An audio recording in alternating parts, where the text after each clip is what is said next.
The snow fell with an increasing fervor, each thick flake a tiny silencer, blanketing the city in a hushed stillness. The urban cacophony faded, replaced by the gentle whisper of winter, transforming the familiar streets into a scene plucked from a Christmas card. Daniel Morrison, his breath misting in the frigid air, gently steered his daughter, Emma, closer as they made their way home from the Christmas Eve service. Emma, a vibrant 6-year-old, was almost swallowed by her bright pink coat, topped with a cheerful red and white hat. Her small gloved hand was clasped tightly in Daniel's, a beacon of warmth in the cold night. At 34, Daniel possessed the very things many others only dared to dream of. He'd sold his tech startup 3 years prior for a sum that still made his head spin with disbelief. A penthouse apartment overlooking the city, a sleek collection of cars gathering dust in the garage, and the profound security of never again having to fret over money.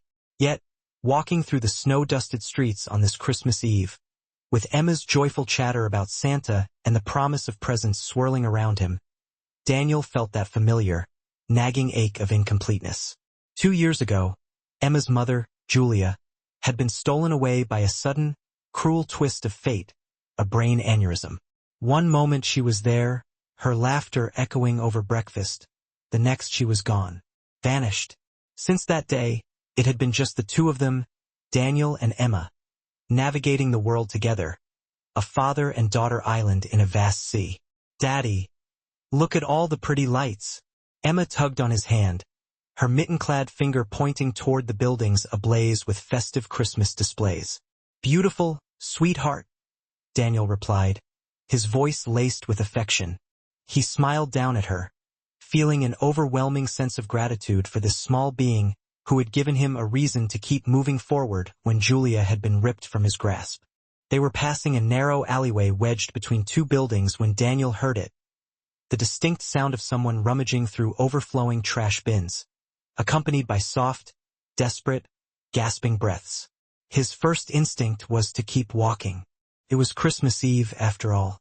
They should be home, nestled by the crackling fireplace, sipping hot chocolate, and losing themselves in the magic of Christmas stories.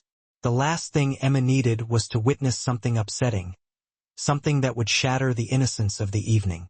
But something made him stop, an invisible hand halting his steps, compelling him to look. In the dim, shadowy depths of the alley, barely illuminated by the weak glow of a distant street lamp, a young woman was bent over a dumpster, her movements frantic. She was wearing a dress that had once been beautiful, a cream-colored garment adorned with a delicate pattern, but it was now ripped and stained, bearing the marks of a hard life. Over it, she wore a gray hooded sweater, more holes than fabric, crudely patched with mismatched scraps. Her blonde hair, matted and tangled, obscured her face, and even from a distance, Daniel could see her body trembling violently from the biting cold. She clutched a worn notebook tightly against her chest with one arm, while using the other to desperately paw through the refuse. Finally, she unearthed something, perhaps a half-eaten sandwich, and pulled it out with a sound that was a cross between a sob and a sigh of profound relief. "Daddy, why is that lady looking in the trash?" Emma's voice was small, filled with a childlike confusion that tugged at Daniel's heart. The woman's head snapped up at the sound, her body tensing. She looked at them, her eyes wide with a raw, animalistic fear, like a deer caught in the blinding glare of headlights. In the faint lamplight, Daniel could see that she was young, maybe in her late 20s. Her face was gaunt, her cheeks hollow with hunger, but beneath the grime and desperation, there was something undeniably refined about her features, a certain intelligence that still flickered in her frightened eyes. "I'm sorry," she said quickly, clutching the notebook even tighter. "I'm so sorry. I'm leaving. I'm just—" Her voice, though raspy and raw from disuse, betrayed an educated background, the lingering accent of someone who had once lived a very different life. "Wait," Daniel said gently, his voice calm and reassuring. "Please don't go." The woman froze, caught between the instinct to flee and the desperate desire to stay. She glanced at Emma, and something in her face seemed to crumble, as if seeing the child's innocent concern was too much to bear. I'm sorry your daughter has to see me like this, she whispered, her voice laced with shame. No child should have to see this. I'm sorry, miss. Are you hungry? Emma asked, her voice filled with the simple, uncomplicated compassion of childhood. The woman's face twisted with a mixture of emotions. I'm fine. But her stomach growled loudly, betraying her feeble attempt at denial, and she closed her eyes in humiliation. Daniel made a decision. Please let me buy you dinner. There's a diner just around the corner. It's Christmas Eve. No one should be alone and hungry on Christmas Eve. I don't need charity, the woman said, her voice shaking, though she didn't sound entirely convinced. I'm fine. I just need...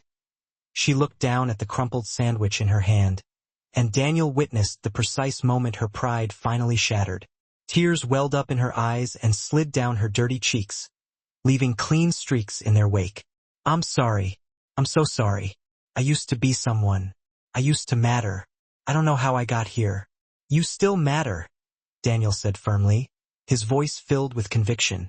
Everyone matters. Please just dinner. That's all. My name is Daniel, and this is my daughter, Emma. The woman looked at Emma again, at this small child, bundled in warm clothes, safe and loved, and her resistance seemed to melt away. My name is Claire, she whispered, her voice barely audible. And I haven't eaten in 3 days. The diner was warm and brightly lit, a haven of cheer decorated with shimmering tinsel and a small, twinkling Christmas tree tucked in the corner.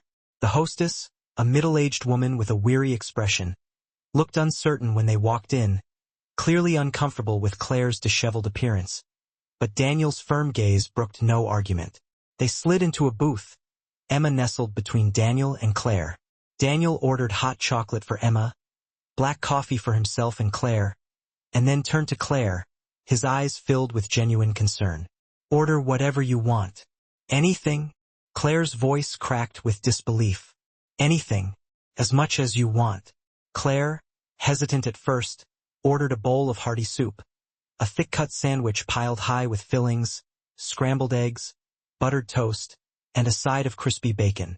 When the food arrived, she ate slowly at first, trying to maintain some semblance of dignity, but the gnawing pangs of hunger quickly overwhelmed her. She devoured everything, tears streaming silently down her face the entire time. Emma watched with solemn eyes, then gently pushed her own steaming mug of hot chocolate toward Claire. You can have mine if you're thirsty. Claire stared at the small child, her heart aching, and more tears spilled over. Thank you, sweetie, but that's yours. You drink it. Are you homeless? Emma asked with a child's unfiltered directness, the question hanging in the air. Emma?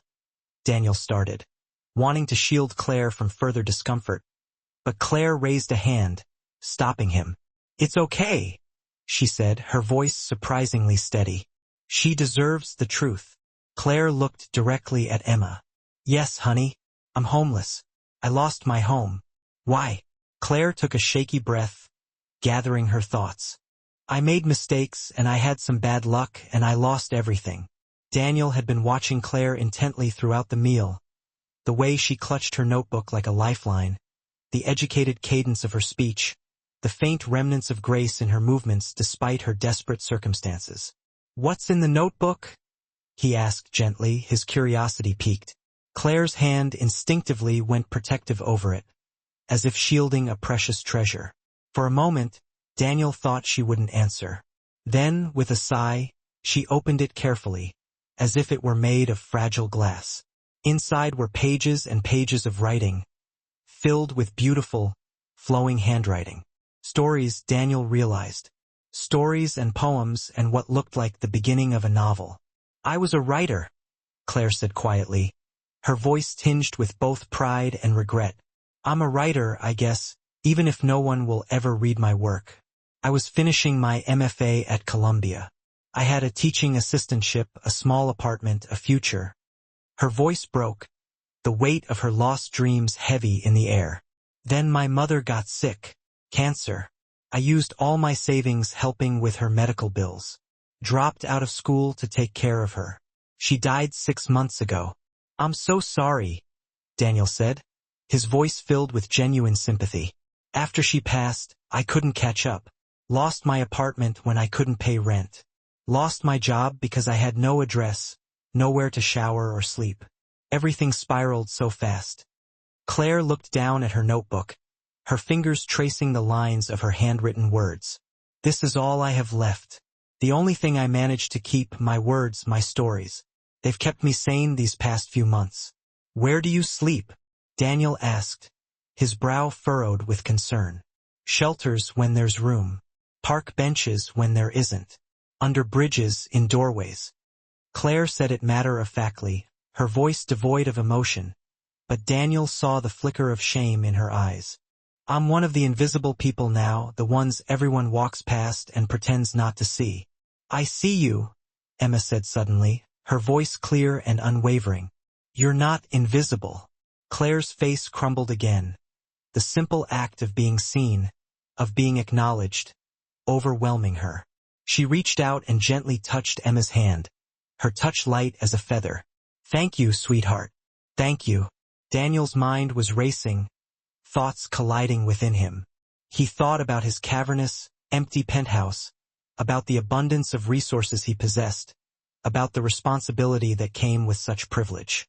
He thought about Julia, who would have welcomed this woman into their home without hesitation, who had always believed in the power of compassion, in using their good fortune to lift others up.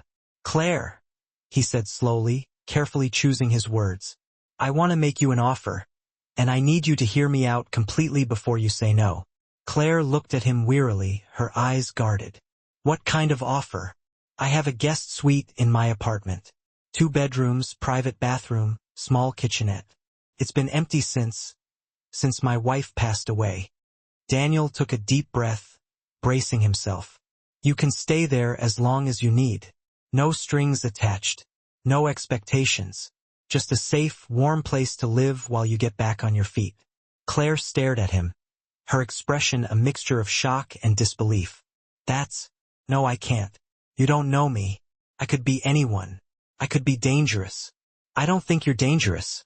I think you're a person who got dealt a bad hand and needs help. Daniel leaned forward, his gaze unwavering. Claire, I've been blessed with more money than I'll ever need. My wife always said we should use it to help people. To really help them, not just throw money at problems. Let me help you, please. Why? Claire's voice was barely audible, a fragile whisper. Why would you do this for a stranger? Daniel glanced at Emma, who was watching both of them with her serious, attentive eyes. Because 2 years ago, I lost my wife, the love of my life. Emma lost her mother, and for a while I was so lost in grief, I didn't think I'd survive. But people helped us. Friends brought meals. Neighbors watched Emma when I couldn't function. My sister moved in for 3 months just to make sure we were okay. His voice grew thick with emotion. I learned that sometimes helping someone isn't about owing or deserving. It's just about being human. Seeing someone who needs help and offering it. Claire was crying openly now, the tears streaming down her face unchecked. I don't know what to say. This doesn't happen in real life. People don't just save you. Maybe they should more often, Daniel said, a hint of steel in his voice. Is that a yes? Claire looked at her notebook, at Emma's kind face, at Daniel's honest eyes. Yes, she whispered, her voice trembling. God help me. Yes, thank you.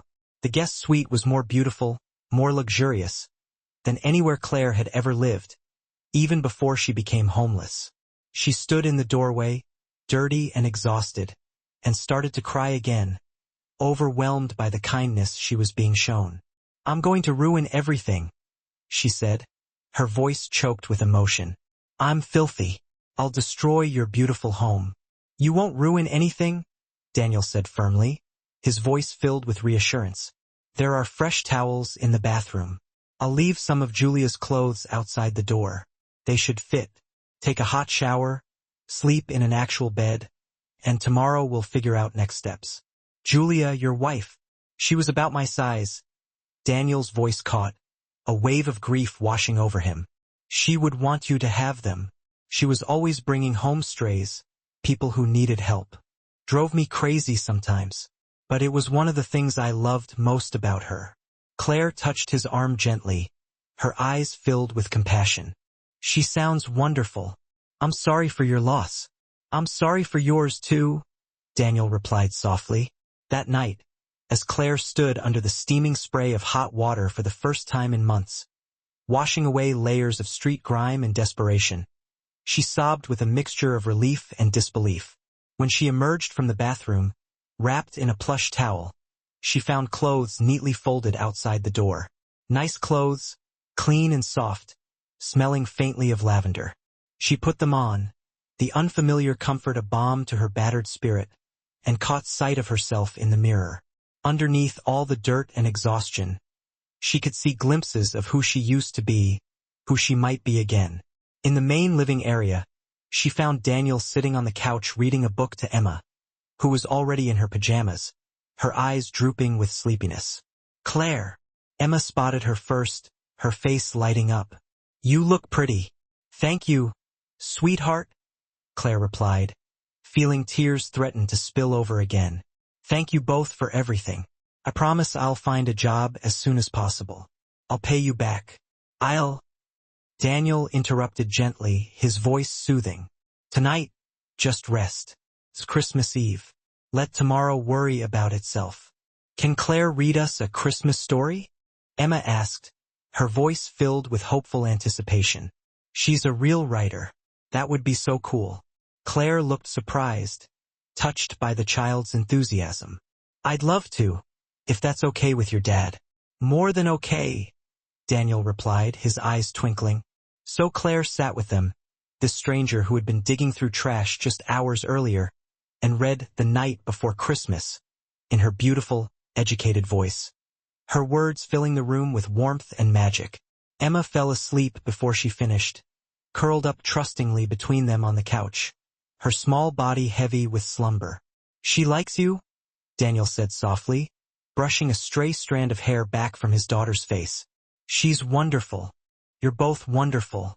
Claire looked at the sleeping child, her heart overflowing with gratitude. I can't believe this is real, that this is happening. Believe it, Daniel said, his voice firm but gentle. Tomorrow we'll get you some clothes, a phone, help you find a job if you want. My company is always hiring, and I know people at several publishing houses if you want to pursue your writing. But tonight, just know you're safe. You're home. Home, Claire repeated the word, testing it on her tongue, the sound foreign and beautiful. I forgot what that felt like. Over the next few weeks, Claire underwent a remarkable transformation. Daniel helped her obtain the identification documents she had lost, got her a cell phone, and bought her appropriate clothes for job interviews. He introduced her to his editor friend, who was immediately captivated by her writing and offered her a contract for 3 articles. But more than the practical assistance, Daniel and Emma gave Claire something she had lost, a sense of belonging. They included her in family dinners. Emma insisted Claire read her bedtime stories every night, and they watched movies together on weekends, their laughter echoing through the apartment. You're becoming part of our family, Emma announced one morning at breakfast as if it were the most obvious thing in the world. Right, Daddy? Daniel met Claire's eyes across the table, a silent understanding passing between them. Right, he affirmed, his voice filled with warmth. 3 months later, Claire had a job as a junior editor at a prestigious literary magazine. She'd sold several articles, her words gracing the pages of respected publications. She had moved from the guest suite to a small apartment nearby, wanting to regain her independence, but she still came to dinner 3 times a week, still read bedtime stories to Emma, still was inextricably woven into the fabric of their lives.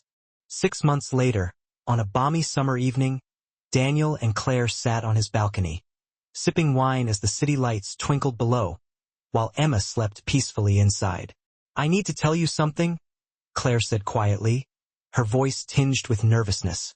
Daniel looked at her, at this woman who had come into their lives on a snowy Christmas Eve, who had transformed from a desperate stranger into someone utterly essential to their happiness.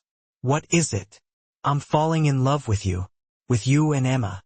Claire kept her eyes fixed on the cityscape, afraid to meet his gaze. I know that's probably inappropriate, You're my benefactor, and I owe you everything. And there's this power dynamic, and Claire, Daniel said, reaching out and gently turning her face toward him. I'm falling in love with you too. Have been for months. I didn't say anything because I didn't want you to feel obligated or pressured. But if you're saying what I think you're saying, I'm saying I love you, Claire said, tears welling up in her eyes. I love Emma. I love the life we've built together. I love who I am when I'm with you both. Daniel kissed her then, the kiss soft and sure, filled with a tenderness that took her breath away. I love you too. Emma loves you. We want you in our lives. Not as a charity case or someone we helped, but as family, as the person we can't imagine living without. A year later, on Christmas Eve, Daniel and Claire stood at the same dumpster where they had first met, their hands intertwined. Emma held both their hands, now 7 years old and bubbling with excitement, her eyes sparkling in the frosty air. They had come here deliberately, to remember, to acknowledge the miracle of that fateful night. This is where everything changed, Claire said softly, her voice thick with emotion. Where I thought I'd lost everything and instead found everything that mattered. This is where I found you, Daniel said, squeezing her hand. Where Emma and I found the missing piece of our family. Are we going to do it? Emma asked excitedly, jumping up and down. Claire reached into her purse and pulled out a crisp envelope. Inside was a check for $100,000, made out to the city's homeless services. It was the advance from her book deal, the memoir she had written about losing everything and finding hope amidst despair. We're doing it, Claire confirmed, her eyes shining with purpose.